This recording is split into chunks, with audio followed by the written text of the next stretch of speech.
How to auto pick up calls on iPhone.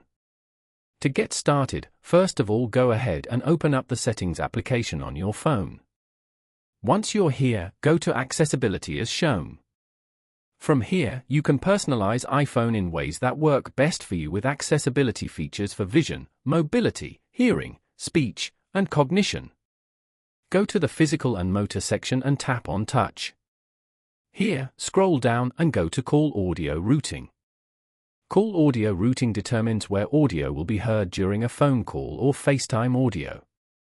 Over here, go to Auto Answer Calls. And then, turn on the Auto Answer Calls switch. After that, you can also choose the duration of time to wait until the call is auto-answered. Following these steps, you can easily auto pick up calls on iPhone. Thank you for watching. Please leave a like if this tutorial helped you, or leave a comment below if you have any questions related to the video.